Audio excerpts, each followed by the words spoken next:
Hello and welcome to revision plus crash course of social science. आज हम cover करेंगे एक बहुत ही easy chapter which is power sharing, जिसमें मेजरली हमको ये पढ़ना है कि हर किसी नेशन में जो गवर्नमेंट है उसके पास जो पावर्स होती हैं उनका जस्ट और फेयर यूज़ और इक्वल शेयरिंग कितनी ज़्यादा इम्पॉर्टेंट है। और हर कंट्री के अंदर काफ़ी सारे रिलीजन्स होते हैं, कम्युनिटीज़ होती हैं, सोशल ग्रुप्स होते हैं, और अक्सर जब इतनी सारी डाइवर्सिटी होती है तो कन्फ्लिक्ट्स होते हैं, डिस्प्यूट्स होते हैं। उनको पावर शेयरिंग के जरिए सॉल्व कैसे किया जा सकता है, और अगर इक्वल पावर शेयरिंग ना हो तो वो प्रॉब्लमेटिक कैसे हो सकता है। और साथ में हर डेमोक्रेटिक कंट्री की स्पिरिट होती है इक्वल पावर शेयरिंग। इस चैप्टर के अंदर हमारे को बेसिकली 3 मेजर टॉपिक्स पढ़ने हैं। सबसे पहले एक केस स्टडी पढ़ेंगे हम बेल्जियम कंट्री के बारे में, फिर कि उनके वहाँ पर पावर शेयरिंग किस तरीके से उन्होंने एग्जिबिट करी। नेक्स्ट हम एक केस स्टडी पढ़ेंगे श्रीलंका के बारे में, और फाइनली हम पढ़ेंगे forms of power sharing specifically in a democratic country like India. अब हम पहला टॉपिक स्टार्ट करते हैं इस चैप्टर का, which is the story of Belgium. और बेल्जियम जो है वो एक बहुत ही छोटा सा देश है यूरोप में, और अगर लैंड साइज़ के हिसाब से देखा जाए तो ये हमारे हरियाणा सिटी से भी छोटा है। यहाँ की जो पॉपुलेशन डिस्ट्रीब्यूशन है वो काफ़ी ज़्यादा इंटरेस्टिंग है। जो मेजॉरिटी स्पीकर्स हैं वो हैं Dutch, they are 59% in population, और ये सब फ्लेमिश रीजन में रहते हैं। जो सेकंड हाईएस्ट मेजॉरिटी है लोगों की वो है फ्रेंच स्पीकिंग, 40% पॉपुलेशन, और ये वेलोनिया रीजन में रहते हैं कंट्री के। और बाकी का जो 1% है डेट इज़ जर्मन स्पीकिंग। लेकिन जो इस कंट्री की कैपिटल है ब्रुसेल्स, वहाँ के जो नंबर्स हैं वो थोड़े से कॉन्ट्रास्टिंग हैं, अलग हैं। वहाँ पर जो 80% पॉपुलेशन है यानी कि मेजॉरिटी, दैट इज़ फ्रेंच, और जो बाकी की 20% है वो है डच। तो इससे हमें ये पता लगा कि ओवरऑल कंट्री में डच स्पीकर्स ज़्यादा हैं, लेकिन जो ब्रुसेल्स है कैपिटल है वहाँ पर फ्रेंच स्पीकिंग पॉपुलेशन जो है दैट इज़ इन मेजॉरिटी। अब जो बेल्जियम के लोग हैं, खासकर जो डच लोग हैं, उन्हें बहुत ही जल्दी ये बात पता लग गई थी कि दे आर इन मेजॉरिटी, और अगर वो चाहते तो वहाँ पर वो मेजॉरिटी रूल इस तरीके से लगा सकते थे, ऐसी पॉलिसीज फ्रेम कर सकते थे जिससे कि उन्हें एक्स्ट्रा बेनिफिट्स मिले और वो माइनॉरिटी के ऊपर डोमिनेंस प्राप्त कर सके। लेकिन उन्होंने ये सब नहीं करा, क्योंकि इस सब से होता क्या, पार्टीशन, कलेश, वॉर, परेशानियाँ, जिससे कि कंट्री की डेवलपमेंट में बहुत ज़्यादा प्रॉब्लमेटिक हो जाती। बेल्जियम लीडर्स ने इस चीज़ को बड़ी जल्दी एक्सेप्ट किया और इस बात को समझा कि उनकी कंट्री के अंदर बहुत ज़्यादा कल्चरल और रीजनल डाइवर्सिटी है, और उन्होंने इसी चीज़ को ध्यान में रखते हुए एक इस तरीके की कॉन्स्टिट्यूशन को फ्रेम किया जिससे कि कोई भी इन्फीरियर फील ना करे, कोई भी डिस्क्रिमिनेटेड ना हो, और अगर कल को कोई भी डिस्प्यूट या कॉन्फ्लिक्ट होता है कम्युनिटीज़ के बीच में तो उसे रिजॉल्व किया जा सके। अब उन्होंने ये सब करने के लिए क्या क्या स्टेप्स लिए, तो इसका जो सबसे इम्पॉर्टेंट जो पहला स्टेप है वो उन्होंने ये लिया कि जो उन्होंने कॉन्स्टिट्यूशन बनाई उसके अंदर ये था कि जो सेंट्रल गवर्नमेंट होगी उसमें डच स्पीकिंग और फ्रेंच स्पीकिंग पीपल मिनिस्टर्स जो हैं वो इक्वल इन नंबर होंगे, और कोई भी जब लॉ पास करना होगा तो दोनों लिंग्विस्टिक ग्रुप के मिनिस्टर्स की सहमति चाहिए होगी, जिससे कि no single community can make decisions unilaterally. ठीक है। नेक्स्ट जो उन्होंने स्टेप लिया वो ये था कि बड़ी सारी जो पावर्स ऑफ सेंट्रल गवर्नमेंट हैं वो स्टेट गवर्नमेंट को भी दे दी गई, और state government are not subordinate to central government, जिसका मतलब है कि काफ़ी सारे डिसीजन जो स्टेट गवर्नमेंट्स हैं वो बिना जवाबदेही के इंडिपेंडेंटली भी ले सकती हैं without asking central government. Next उन्होंने जो स्टेप लिया वो ये था कि जो ब्रुसेल्स है, जो राजधानी है वहाँ की, वहाँ के लिए एक अलग गवर्नमेंट बनी, और वहाँ पर भी डच स्पीकिंग और फ्रेंच स्पीकिंग को इक्वल रिप्रेजेंटेशन मिली दोनों के मिनिस्टर्स को, हालांकि डच स्पीकर्स वहाँ पे सिर्फ 20% पॉपुलेशन में थे।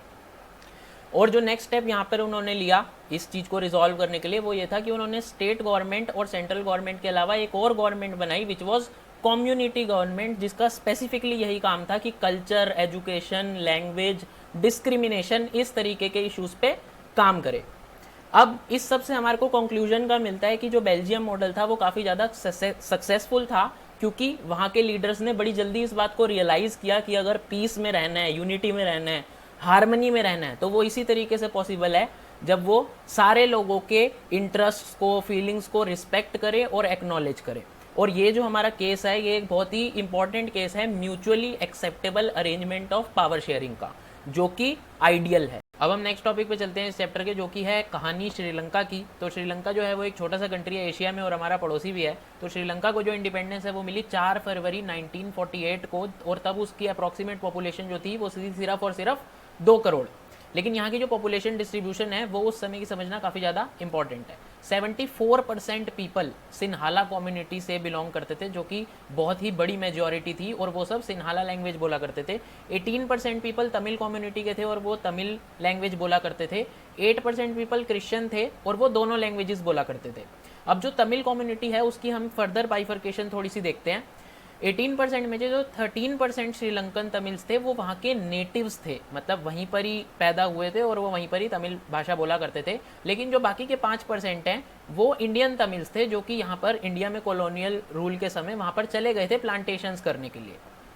अब क्योंकि सिन्हाला कम्युनिटी जो है वो बहुत ज़्यादा मेजॉरिटी में थी, तो वो उसे चेंज करना चाहते थे डोमिनेंस में, और वो ऐसा सोचते थे कि क्योंकि उनका नंबर बहुत ज़्यादा है तो वही होने चाहिए जो कि रूल्स क्रिएट करें और माइनॉरिटीज़ पे अपना हक जमा सके, जैसे मर्जी उनको ट्रीट करें, और माइनॉरिटीज़ के कोई राइट्स नहीं होने चाहिए, ऐसा वो सोचा करते थे। तो उन्होंने ऐसे स्टेप्स लिए, ऐसे प्रोविजंस बनाए, ऐसे प्लान्स बनाए, ऐसे एक्ट्स बनाए जिससे कि तमिल कम्युनिटी के जो लोग हैं उनको वो उनके लिए काफ़ी ज़्यादा हार्मफुल थे और उनको काफ़ी हर्टनिंग भी थे। और यहाँ पर जो और ज़्यादा इंपॉर्टेंट चीज़ें समझने की कि ये जो आइडिया है, ये जो बिलीफ है कि मेजॉरिटी कम्युनिटी ही जो है उसको रूल करना चाहिए नेशन को, और वो जैसे मर्जी चाहे रूल्स बना सकती है माइनॉरिटी के अपने अकॉर्डिंग, अपने फ़ायदे के अकॉर्डिंग, इस फीलिंग को, इस बिलीफ को कहते हैं मेजॉरिटेरियनिज्म। और ये फॉलो कर रहे थे सिन्हाला कम्युनिटी के लोग श्रीलंका में। अब ये सब करने के लिए, मेजॉरिटेरियनिज्म लाने के लिए उन्होंने बड़े कुछ स्टेप्स लिए, और उसमें जो पहला स्टेप था वो ये था कि उन्होंने एक ऐसा एक्ट पास किया जिसके अकॉर्डिंग सिन्हाला को ऑफिशियल लैंग्वेज डिक्लेयर कर दिया गया श्रीलंका की। तो इस वजह से जो तमिल लैंग्वेज के लोग थे, जो तमिल कम्युनिटी के लोग थे, उनको काफ़ी ज़्यादा डिसरिगार्ड किया गया, उन्हें काफ़ी ये हर्टनिंग चीज़ करी उनके साथ। दूसरा जो उन्होंने स्टेप लिया वो ये था कि उन्होंने एक ऐसी पॉलिसी ला दी कि जितनी भी गवर्नमेंट जॉब्स हैं, यूनिवर्सिटी पोजीशंस हैं, ब्यूरोक्रेटिक जितनी भी पोजीशंस हैं, वो सब रिजर्व कर दी सिन्हाला कम्युनिटी के लिए, ताकि जो तमिल कम्युनिटी के लोग हैं वो कभी राइज ही ना कर पाएं।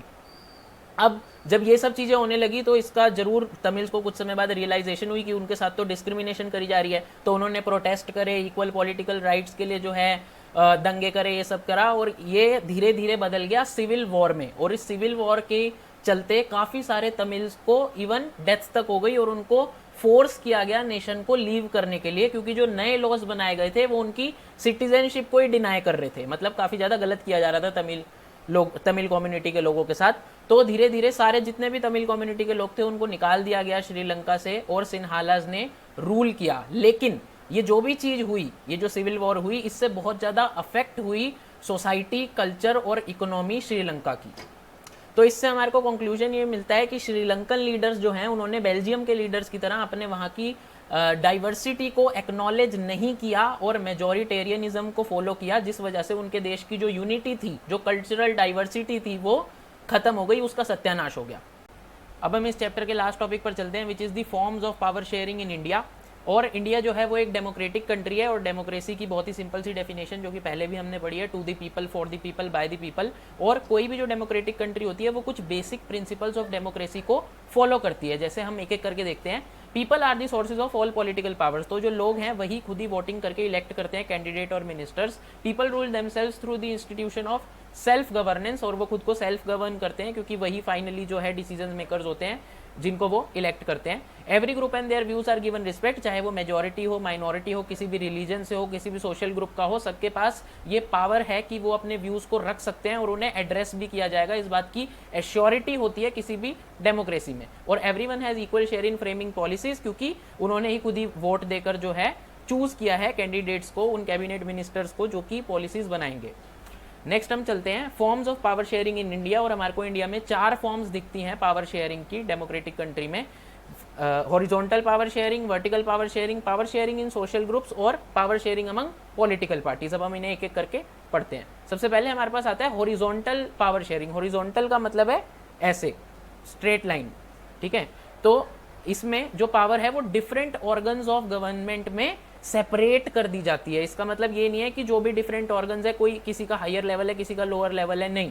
इसमें जस्ट ये है कि पावर को बाइफरकेट किया गया, सेपरेट कर दिया गया, ताकि अलग अलग ऑर्गन्स हों, जो कि अगर कोई एक अपने आप को बहुत ही ज़्यादा एब्सोल्यूट समझने लगे तो दूसरा उसको जो है चेक एंड बैलेंस का काम कर सके, उसको हवा में उड़ने से रोक सके। ठीक है, इसे हम इंडिया के एग्जांपल से समझते हैं। जैसे जो इंडिया में जो इसका एग्जांपल है वो है इंडियन गवर्नमेंट की जितनी भी पावर्स हैं उसे 3 ऑर्गन्स में बांट दिया गया है, लेजिस्लेटिव, एग्जीक्यूटिव और जुडिशरी। लेजिस्लेटिव में सारे पार्लियामेंट आते हैं और लेजिस्लेटिव असेंबली आती है जहां पर लॉज को फ्रेम किया जाता है और पास किया जाता है।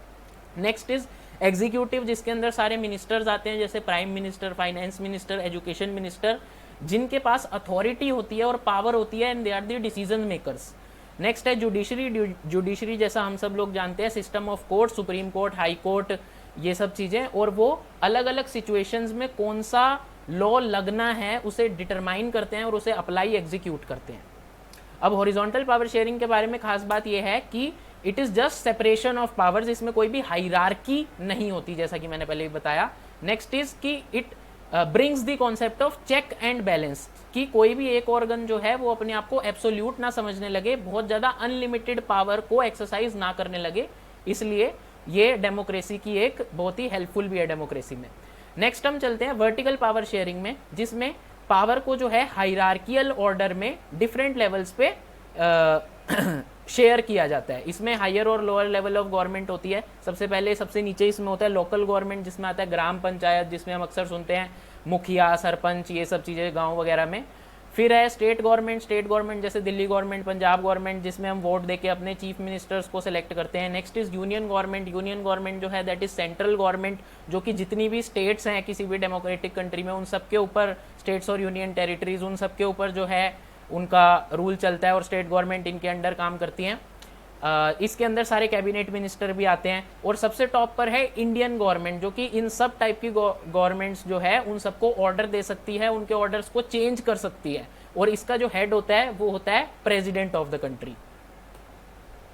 नेक्स्ट जो फॉर्म है पावर शेयरिंग की, that is power sharing in social groups. अब जो इंडिया है या कोई भी डेमोक्रेटिक कंट्री है, वहाँ पे बड़े सारे रिलीजन्स के, सोशल ग्रुप्स के लोग होते हैं, जिससे कि बहुत ज़्यादा रीजनल, सोशल और कल्चरल डिफरेंसेस आते हैं। तो ऐसे सब के बीच में यूनिटी मेंटेन करना किसी भी नेशन में वो काफ़ी ज़्यादा इंपॉर्टेंट है, और उसमें काम आता है सबसे ज़्यादा power sharing in social groups, जिससे कि लैंग्वेज के बेसिस पे, रेस के बेसिस में, कास्ट, क्रीड, इन सब के बेसिस पर जो है डिस्क्रिमिनेशन या इन्फीरियर किसी को फील ना करना पड़े। और इसका एक बहुत ही अच्छा एग्जांपल है जो कि अभी हमने पढ़ा, कम्युनिटी गवर्नमेंट इन बेल्जियम। अब हम चलते हैं last form of power sharing में, जो कि है पॉलिटिकल पार्टीज। और किसी भी डेमोक्रेसी में इलेक्शंस जो हैं दे आर मैंडेटरी, वो होते ही हैं, और डिफरेंट पॉलिटिकल पार्टीज जो हैं वो हर बार नए नए कैंडिडेट्स लाती है, नए नए मैनिफेस्टोज लाती है, ताकि लोग जो है उन्हें इलेक्ट करें। और इलेक्शन जो है वो काफ़ी ज़्यादा इंपॉर्टेंट है, क्योंकि वो इस चीज़ का ध्यान रखते हैं कि पावर जो है वो एक ही हैंड में अटक ना जाए। ठीक है, और जो मिनिस्टर्स हैं या जो भी इलेक्टेड कैंडिडेट्स हैं वो चेंज होते रहते हैं according to the demands of the people and changing times. अब हमने इस चैप्टर के जितने भी इंपॉर्टेंट टॉपिक्स थे वो सब कर लिए हैं, तो आप सबसे पहले वीडियो देख लेना, फिर एनसीईआरटी पढ़ लेना, सुप्रीम नोट्स पढ़ लेना, एनसीईआरटी की बैक एक्सरसाइज जरूर करना, सारा क्वेश्चन बैंक लगाना, और आपका चैप्टर हो गया। Thank you so much.